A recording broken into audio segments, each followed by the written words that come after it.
Hi, YouTube. I hope you're all doing good.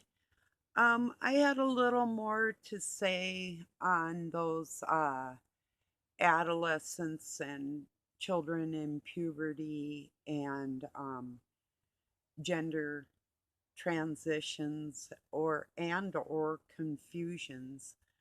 Um, I'd like to talk to some of the adults that have gone through that. Um, Whether or not, I don't know if this would help or would have helped when you were a child, but who did you look up to and who did you have in your corner? Say, like, if you were going to disfigure your body, did you have medical professionals that wanted to help you remain whole with no surgeries that could end your life? Or parents or grandparents or anybody around you that could say, "Hey, I had some of the same feelings when I was younger,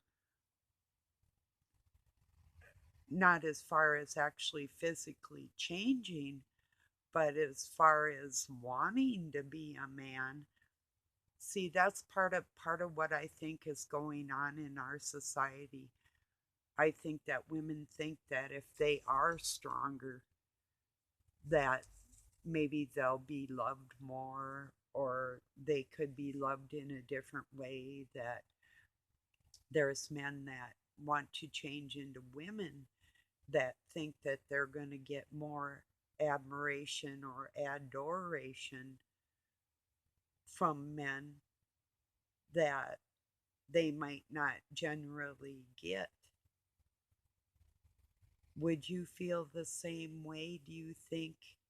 I'm just asking these questions. Would you feel the same way at 16 as you would 65? I'm 65, and I could say that whole life long, and everybody does suffer, believe it or not. But who are we out in this planet as an example for everybody else?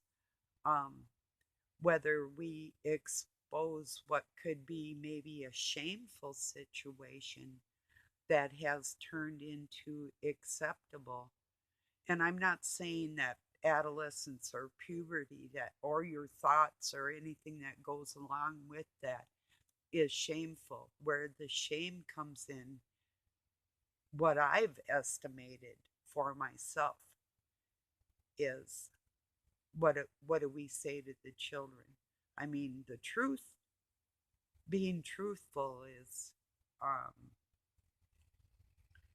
usually the best. It is always the best way to go. Um, I'm going to share another Dr. Jordan Peterson speech. It's about taking responsibility in in our society. He touches on that a little bit. It's a 11-minute video. It's not very long, but I see it as important. I think people, yeah, though we're talking openly about people's sexual orientations, we're not really touching on the emotional like we probably should be.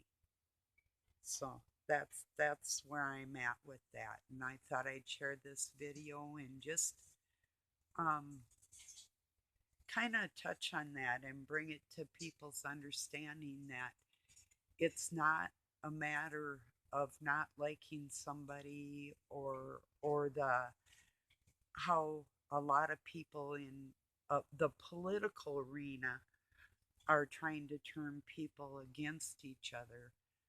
I know from my point of view, I'm looking at the whole thing like a parent and a grandparent and a friend and a counselor. and saying who actually helped you to benefit you. And was that all just paying lip service, like telling you what you want to hear because it went along with your ideals, your idea of who you are at that time?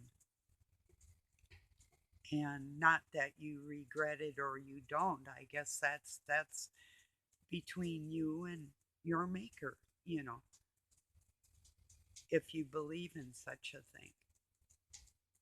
But what would you tell a child? That's my question there. How do you approach the younger generation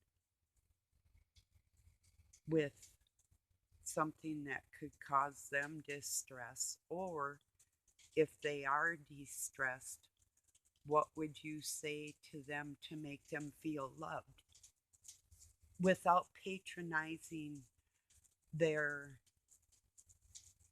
without even going into anything to do with their sexuality or gender? How would you approach these children and help them through a difficult time?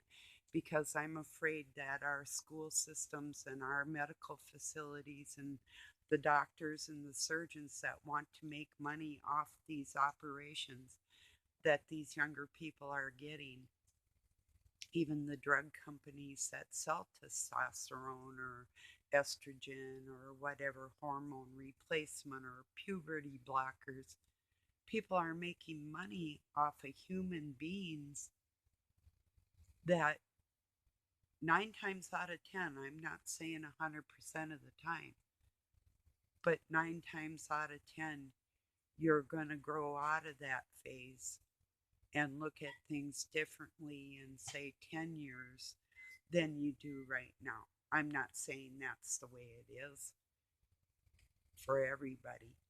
I'm saying that's what I've observed out of a lot of people that maybe might have been in the forefront in the push for um, several different types of genders that realize now that there are only two genders regardless of of the titles and labels that people want to give themselves. So I just wanted to bring that to people's attention and ask you straight out, what would you tell a child going through this, assuming that that child may someday want a family that it might not even want when it's a little kid, like I didn't? What would you tell that child today? That's, I guess, is what I'm wondering about people that are going through these types of things. Where's your mind at for the next generation? That's what I want to know.